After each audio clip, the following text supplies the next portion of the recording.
thinking about governments is also thinking about philosophy, about economy, about entrepreneurship, healthcare, about meaning of life even. So the first, and I think, well, definitely the most important principle is putting people in front of processes. Governments, both their leadership and public servants, management and staff, must be educated on the key global trends in economy, geopolitics, and probably most importantly, technologies. My name is Igor Lys, and it's quite exciting to have this first talk about the future of governments. The idea of these talks came to my team and to me after we've all together brainstormed on the potential outlets of a small book I published in October 2024 called Kings to Algorithms. The book discussed the origins and, more importantly, the future of governments. And the ideas about the future of governments are exactly what I will talk about in the next few episodes. This first episode is an introduction that serves as a general framework for the rest of this, let's call it channel's first season. Today, I will explain a bit who I am, what I work on, and will present a simple and yet powerful framework of thinking about governments of tomorrow. Well, first of all, let me introduce myself. Igor Lys. I am French, based in Paris, and traveling the world around the year, doing my work of mainly finding, refining, and suggesting ideas to governments worldwide. For quite a number of years, I have been leading a small but proud advisory company called Gambit that advises governments on how to function better. And since 2023, I also lead something called Government Tomorrow Forum, or GTF. So, GTF is an international research initiative that unites a lot of amazing people I constantly learn from. That includes national leaders, or ministers, or business founders, or science fiction writers, comic book writers, academics, students, you name it. We unite them to try to imagine the best, impactful ideas for the future of governments, the next big ideas in this very important sector. The project is young, but we're starting to see some impact with, for example, our labs that are dedicated to questions like technology for governments or sustainability or smart cities.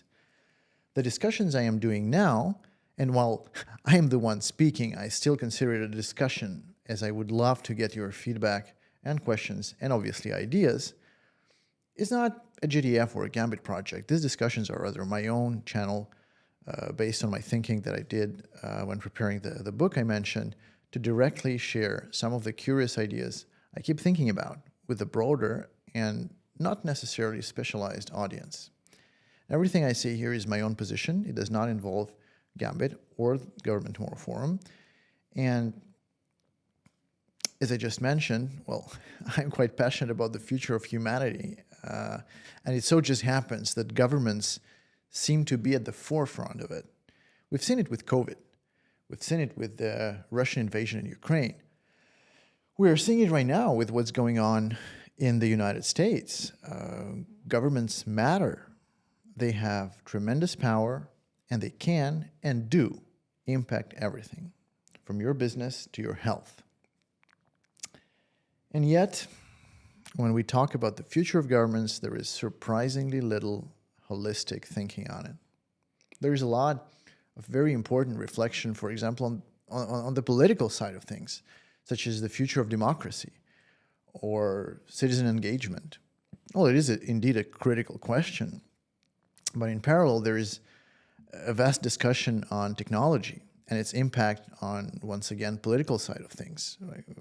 But there is little talk about the future of governments as machines, organizations, service providers, or structures that exist regardless of the political system.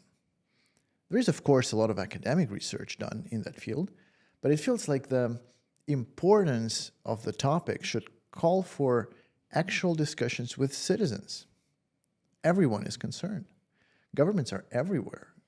You interact with the political world where you cast a vote for a candidate, or when you protest, if you can, when you write a letter to your MP, if you live in a country where you can do such things, and so on. But you interact with the government every day when you're buying a car or driving a car, getting a new passport, registering a newborn, or selling a house. You live in a world that is defined by government processes and technologies, regardless of what political context you operate in. Even in countries like Afghanistan, probably the worst place to live, according at least to our standards, government exists. And the way you travel, the way you drive, the way you structure your day is to a large extent dictated by the government. And while it was a political decision in the first place, and a global one for that matter, but during the COVID crisis, for example, government made it technologically possible in many countries to keep you at home and later not to let you enter a restaurant without a QR code. That's the amount of power this machine has. Of course, the debate of how much political power should be given to a given person or an institution is an important debate. But the reality of things is, however much you dilute political decision-making into the society, however much you make it horizontal, government as a structure will always be there, and its capacity will only grow. So you see, there are many reasons, and that is why I'm interested in the future of governments, because it's not just abstract imagination. It's not a practice for your brain. It's an attempt to understand today what is the way things will function for all of us tomorrow. Will we be governed by human leaders or by AI, or a combination of both? Will these human leaders, if there are any, resemble the ones of today? And with this AI, will this AI resemble ChatGPT? Or how will we govern our colonies on Mars, for example? Is a global human government possible? What will be the ethics around private data? Well, what will it mean to be a citizen of a country or a planet? Will our laws be completely replaced by code? These are the questions about the governments of tomorrow we should be asking ourselves today. There are many amazing, deep thinkers who ask themselves these questions and keep asking and ask many more. I think about Jamie Susskind in London, Anna Bradford in New York, or Kai-Fu Lee in China, and to name a few. There are dozens of great thinkers. These are just examples that come to my mind, top of my mind. And I'm fascinated by the idea of creating a platform for them to meet and interact, confront them with actual policymakers, academics, business leaders, tech leaders. This is how Government Tomorrow Forum came to being. And while many of these discussions are quite technical, as at GTF we are focusing on trying to translate them into pilot projects or concrete policy ideas, I personally will try to cover some of these main ideas, these main discussions, in a simple yet impactful form. I would want to add here that thinking about governments is also thinking about philosophy, about economy, about entrepreneurship, healthcare, about meaning of life even. As my friend Ryan North, the author of the world-famous dinosaur comic, and by the way, if you do not know it, you should go and check it out, said in an interview with GTF, in a sense, government is civilization. It is a mechanism that allows each of us to get government services in the form of infrastructure, safety, a degree of certainty about tomorrow, etc. It allows us to focus on something that we like, if we're lucky, and not go hunting in the woods for today's dinner. These overreaching civilizational aspect of societal governance is what I find not just fascinating, but also incredibly important for our actual day-to-day lives. And in the following episodes, we will cover topics ranging from tomorrow's leadership to government services in 100 years. We will talk about the impact of AI and AGI, artificial general intelligence, on what governments will look like, what they will be in the future. We will speak about the concept I call Hey Government. It's a new form of interacting with the societal megastructure around you. We will end this so-called season with a large discussion about ethics and governance and the probably impossible balance we as humans will somehow need to find between impossible ethical choices. And to prepare these discussions in this first episode, I will briefly introduce you to a framework I have developed for the Prime Minister's Office of the United Arab Emirates back in 2024. The framework is called 4 Principles of Courageous Governments. And this framework summarized in a report for something that's called Government Service Forum of the World Government Summit in Dubai was published in February 2024, a year ago. And it was an attempt to summarize my observations on what the most progressive governments in the world have in common, whatever their political system. The 4 principles the report covers are, I believe, a great introduction to the question of what government as a structure really is, and define the criteria citizens should look at when thinking about the efficiency and future readiness of their government today, before even we go to governments of tomorrow. We will return to these principles when discussing in more depth other, more specific topics I just mentioned. And I hope that even if you never listen to any of my other talks, these principles of courageous governments will give you at least some good inspiration. And well, first of all, why courageous? What does it even mean, like a courageous government? Actually, the initial report was talking about, quote mark, structurally courageous governments, end quote mark. What does it mean? Well, when we talk about courage in an organization, it usually is in connection with bold decisions by the leadership. In a sense, one might look at what's going on in the United States today. Well, I'm recording this in mid-February 2025, less than a month after Donald Trump's inauguration, and say, well, it's courageous, some say. Might be. But we are talking in this and many other cases about a courageous leadership decision or decisions.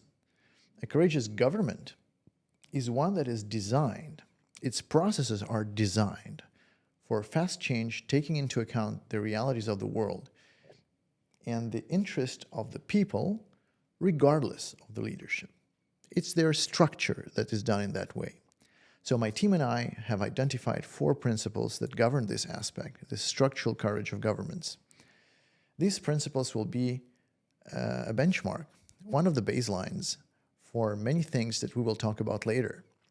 They are very straightforward, and they concern 4 important aspects. Number 1, orientation on people. Number 2, educated leadership and staff. Number 3, modern workspaces and work culture. And number 4, crisis readiness. You will see, they appear so obvious, and yet they're not. The 4 principles of a government that has a bright tomorrow are: prioritize citizens' interests and not internal processes. Educate leadership on all major trends in economy, technology, and geopolitics and culture. And make sure leadership educates their staff. And that this process basically goes down to the organizational bottom. Make sure that working for your organization provides all of the benefits of a modern workspace to employees, and build crisis readiness platforms. As I said, I'm sure this sounds very obvious to you, but you would be surprised how rarely do I see them properly applied. And when they are applied, you might be sure that the government service that this specific government or government entity is delivering is not just top-notch, it's always evolving for the better in the interest of the citizens, which is probably one of the main criteria. Well, let's go a bit deeper into each of these. So the first, and I think, well, definitely the most important principle is putting people in front of processes. What does it mean? Well, whether you work in a public or a private sector, I'm sure you have many times heard the phrase, well, we cannot do it because this or that procedure doesn't allow it. This or that internal rule forbids it. Of course, rules are there for a reason. But if there is a massive accumulation of a specific demand, the approach should be to do it, we need to change this procedure or this internal rule. The first principle of the government of tomorrow is therefore to keep looking for processes, procedures, and rules to change in the interest of the citizen. Unfortunately, while such citizen-centric approach appears, as I said before, kind of self-obvious, we know both from practice and organizational theory that large organizations and government, for sure, government entities are, in most cases, huge organizations, tend to justify their own existence and their own structure and their own processes more than anything else. They act in the interest of their own preservation, existing in a form of stasis. They will prioritize the survival of the entity, perpetuation of its budgets and its structure, to the interest of those that it's, is supposed to serve, well, you. To the external world and to the leadership, this is often justified by the cost of change, legislative complications, and other similar factors. But we know, and we have all seen, that when crises arise or when a visionary leader comes to power, change is possible on a huge scale very fast. A cool example here is Ukraine. It's in the government service field, it's definitely a great example. When Russia invaded and occupied a part of the country's territory, getting new documents, such as passports, for example, became an issue for many Ukrainian regions, and obviously a lot of Ukrainian citizens. So the government quickly updated legislation and created a technical platform to make it possible to not just issue digital IDs and driver licenses and other documents on smartphones, but to actually make it a default option for all of the population. It was possible under constraint, and a structurally courageous government can just do it. So, principle number 1, people first, processes second. The second principle is even more straightforward. Governments, both their leadership and public servants, management and staff, must be educated on the key global trends in economy, geopolitics, and probably most importantly, technologies. They must understand the context they operate in. As a good government of tomorrow constantly reevaluates the efficiency of its processes and service designs, this knowledge must fuel its feedback loops on every level of decision-making. Why is this so important? Well, because as you might see every day, the world is changing faster than ever. Geopolitical, economic, technological disruptions, more often than not a combination of all three actually, impact everything. To be able to react to these challenges rapidly and efficiently, governments must ensure that the leadership and the people they lead, public servants most likely, but also different staff contractors, understand these trends, that they understand the world, and that they understand new technologies, they understand how things can be addressed. Failure to do so creates blocks in decision-making or leads to bad decisions, wishful thinking, design and implementation of bad solutions, and loss of competitiveness. Endpoint, people live worse. Governments must stop seeing education, upskilling as a misallocation of resources. Well, they always find ways to educate people, but they often see that investing a lot of money is not good. But it's one of the best investments they can make. Every time we at Gambit ran workshops for various clients to do what we call mega trends discussions, which is exactly that, presenting the main trends, and results were great. People not just learned new stuff or gained new angles on things they knew already, but they could see directly how these global trends impact their everyday work, how they impact public service, policy choices, all sorts of things. So the principle number 2 is understand and make understand global trends and latest technologies. Principle number 3 covers the way people work for government entities on various levels. It calls for a design and implementation of a modern, well, let's call it a 21st century work culture. You see, one of the biggest problems we as advisors see when we interact with governments globally is the lack of hired or available talent on the market. Most talent in most countries goes to the private sector, moves to different countries, and if they do join the government, their talent is often quickly damaged or even killed by the processes we've discussed when we covered Principle 1. To remain relevant and effective, governments must understand and harness the practices of good work. It starts with workspaces. Remote work, creating spaces where people would want to come every day, every morning. It continues with the most relevant working tools, AI solutions, knowledge management systems, all various sort of tools and utilities, hardware even, that allows people to focus on what's important. Hierarchical vertical structures from the past centuries, abandoned or modified in even the biggest private organizations, must also be adapted to new realities in the public sector. Obviously, governments deal with power and responsibility. So they can not just become a startup and move to a co-working, but they must create a new workspace culture, or they will lose relevance, they will lose competition for talent, and thus will be structurally unprepared to meet the challenges of the super rapidly evolving global context. So if we need to summarize Principle 3, it would be design, implement, and maintain a 21st century work culture. Now, the final principle of the 4 is about building what I called resilience platforms. So this one is a bit tricky. We spoke about understanding the global megatrends, right? And one of the reasons it is so important to do so is because today's world presents not just a lot of rapid change, but a whole array of unpredictable dangers. They can be natural, like climate change-induced tsunamis, or human-made, like terrorism, or wanting to seize Greenland with military force. There are pandemics, cyber threats, fires, earthquakes, maybe even asteroids hitting Earth. There is one apparently that has like 3% chance of hitting us in the next 10 years. There's so many things.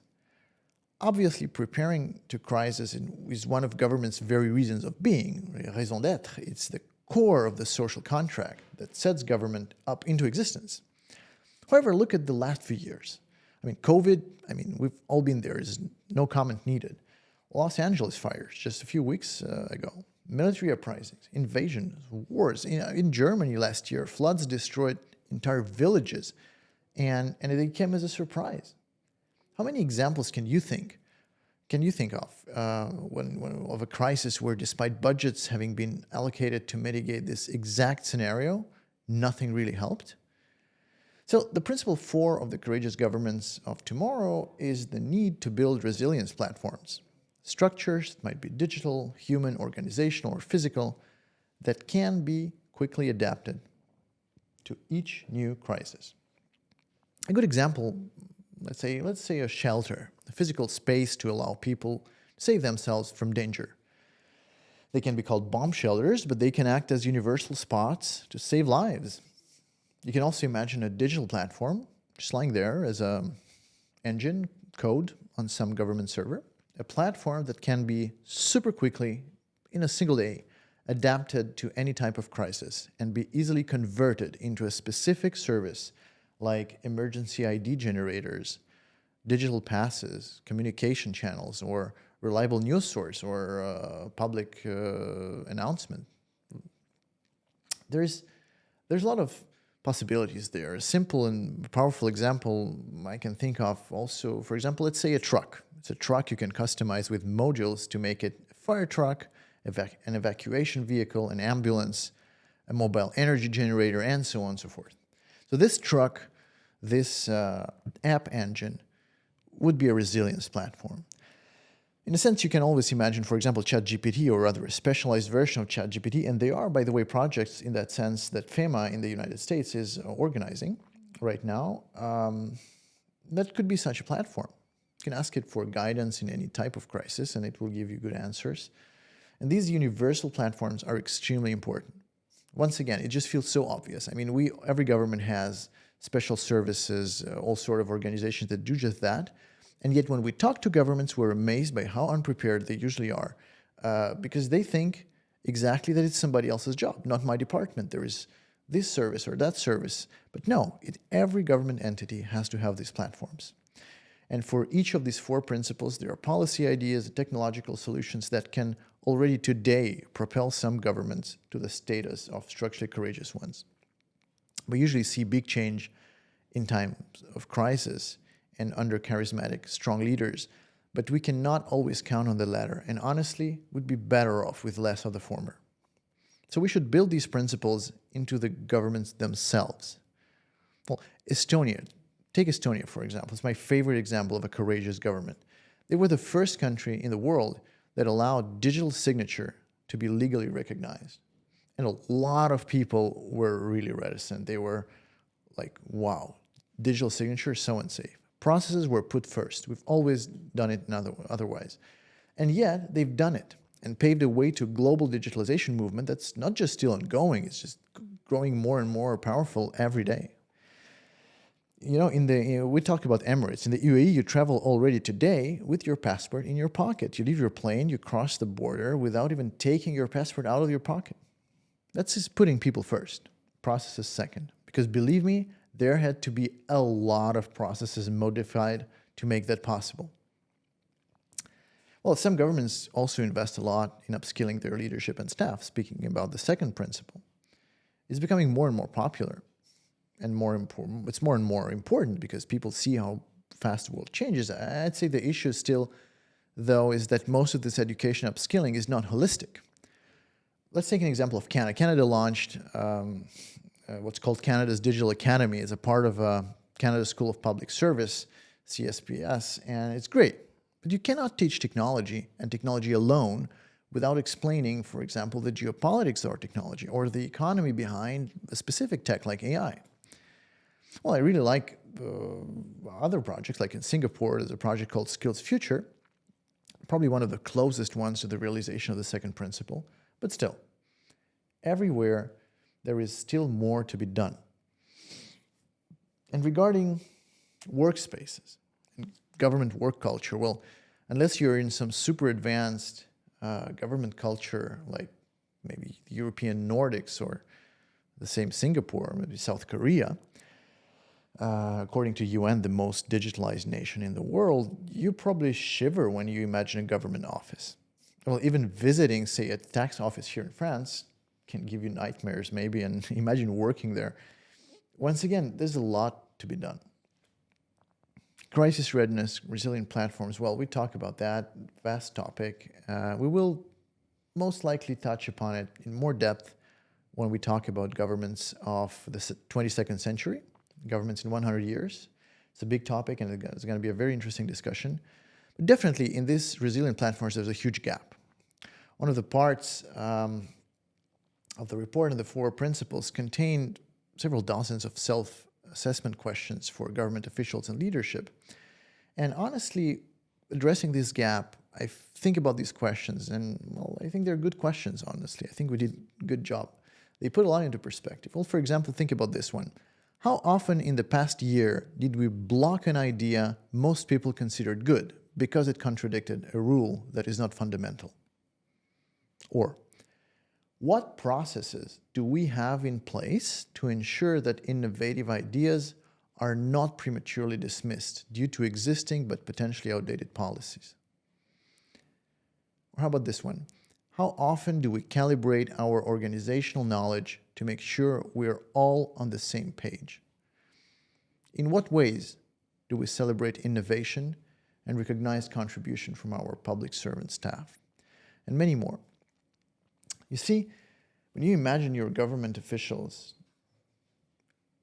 the people who work for your government, for your mayor's office, and imagine them asking themselves these or similar questions, the principles appear far less obvious than they initially were.